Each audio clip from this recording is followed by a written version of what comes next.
Dah. Okay, bismillahirrahmanirrahim. Assalamualaikum warahmatullahi taala wabarakatuh.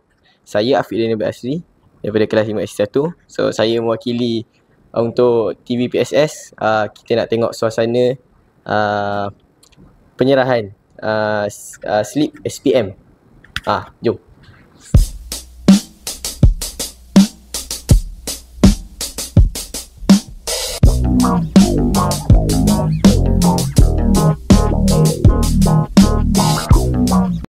Bismillahirrahmanirrahim. Assalamualaikum warahmatullahi taala wabarakatuh.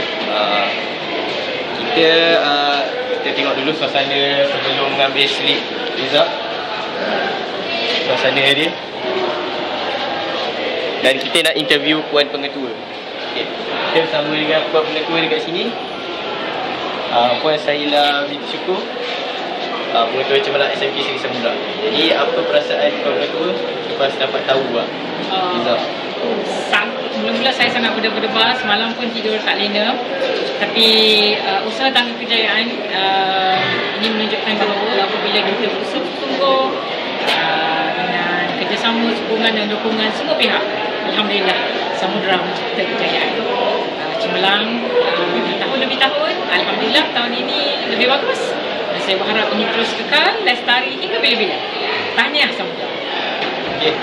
Itu saja daripada Puan Pengetua. Okay. Terima kasih. Kita ke bahagian depan. Bismillahirrahmanirrahim. Kita bersama dengan PK Pentadbiran, penolong keadaan pentadbiran SMK Seri Semula. Jadi apa perasaan Puan selepas tahu? Selepas tahu sekarang menunjukkan jam 10 lebih pesan SPM 4 kelas 2. Jadi kesannya sangat menggembirakan. Alhamdulillah ada peningkatan dari segi GPS sekolah.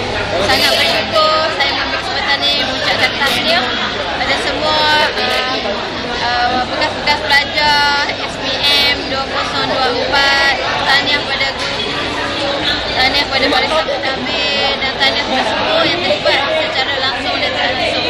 Alhamdulillah, tahniah. Jadi saya ambil kesempatan nak tanya lah, apa harapan Puan? Untuk SPM 2025,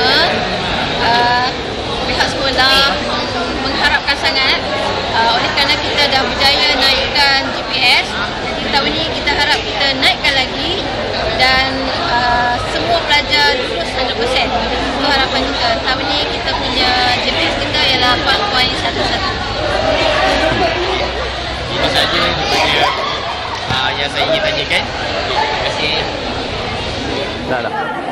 Bismillahirrahmanirrahim. Assalamualaikum warahmatullahi wabarakatuh. Kita bersama dengan SPM 3A, calon SPM 3A.